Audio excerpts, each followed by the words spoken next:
राज्य सरकारने पुन्हा एकदा राज्य विधिमंडळाचं अधिवेशन हे पुढे ढकललेलं आहे।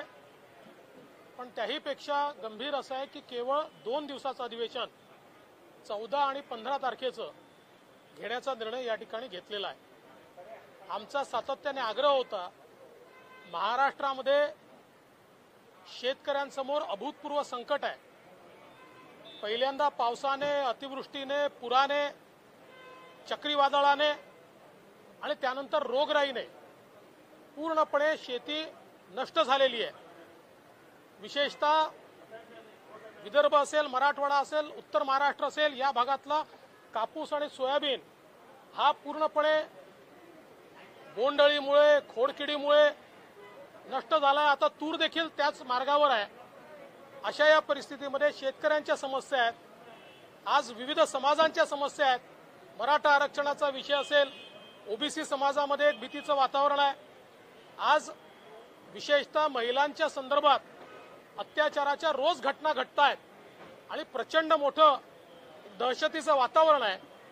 राज्य सरकारला ज्या प्रकारे सर्वोच्च न्यायालय आणि उच्च न्यायालयाची चपराक बसते आहे, अशा या सगळ्या परिस्थितीमध्ये केवळ विधानमंडळ हेच एक असं महत्त्वाचं केंद्र आहे की ज्याच्यामध्ये अशा सगळ्या विषयांवर चर्चा झाली पाहिजे, त्याची उत्तरं निघाली पाहिजे, त्या संदर्भात सरकारचं धोरण स्पष्ट झालं पाहिजे। पण या सरकारमध्ये सातत्याने विधानमंडळाचं अधिवेशन न घेण्याचा, ते पुढे ढकलण्याचा एक सातत्याने प्रयत्न या ठिकाणी दिसतोय। आणि म्हणून आम्ही मागणी केली होती, किमान 2 आठवड्याचं अधिवेशन, ठीक आहे कोरोनाचा काळ आहे, पण जर आमदार तपासणी करून येत आहेत तर 2 दिवसाकरता त्यांना इथे बोलवायचं, त्याच्याऐवजी किमान 2 आठवड्याचं अधिवेशन या ठिकाणी झालं पाहिजे। पण सत्तारूढ पक्षाने ती मागणी मान्य केलेली नाही। केवळ 2 दिवसाचं अधिवेशन या ठिकाणी घेतलेलं आहे।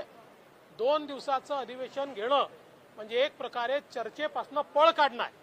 आणि म्हणून त्या ठिकाणी आम्ही अध्यक्षांना स्पष्टपणे सांगितलं की आपण 2 दिवसाचं अधिवेशन आम्हाला मान्य नाही, आमचा विरोध त्या ठिकाणी आपण नोंदवून घ्यावा, अशा प्रकारे आम्ही त्या ठिकाणी सांगितलेलं।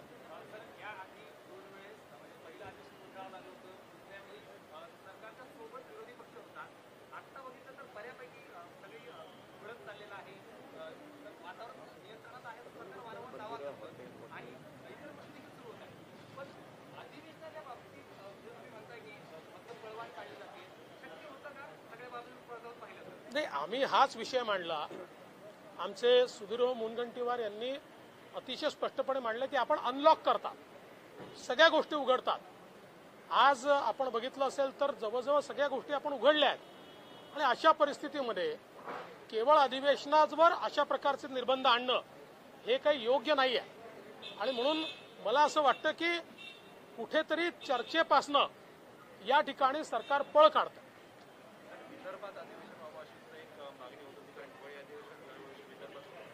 आज ती पण मागणी आम्ही केली, कारण मागच्या बीएससीच्या चर्चेत त्यावेळी माननीय अध्यक्षांनी ते एक्नॉलेज केलं होतं आणि ते प्रोसिडिंगचा भाग व्हायला हवं होतं।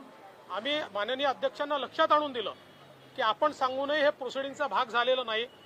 अध्यक्षांनी त्याच्यावर सचिवालयाला सांगितलं की अशा प्रकारे प्रोसिडिंगमध्ये आलं पाहिजे आणि आम्ही आजही ती मागणी ठेवली आहे की जे आता बजेट सेशन असेल ते नागपूरमध्ये घेतलं पाहिजे।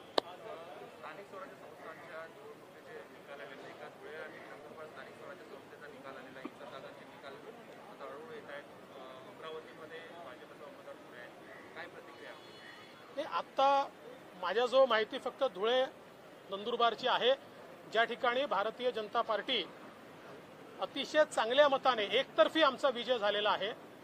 आणि मला हा विश्वास आहे की हे जे काही निवडणुका होतील यात आम्हाला अतिशय चांगलं यश मिळेल।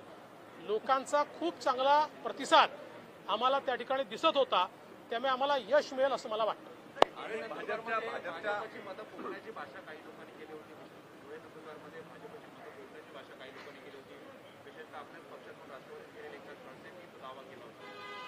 कोण काय बोलतं याच्यावर मी बोलणार नाही। काही लोक दावे करत असतात, काही लोक बोलत असतात, काहींच्या त्या सवयी असतात, पण निकालातनं ते स्पष्ट आलेलं आहे, त्यामुळे मला कोणावरही टिप्पणी करायची नाही। आज सरकार ने केवल 2 दिवसीय अधिवेशन का सत्र 14 और 15 को बुलाने का निर्णय किया है।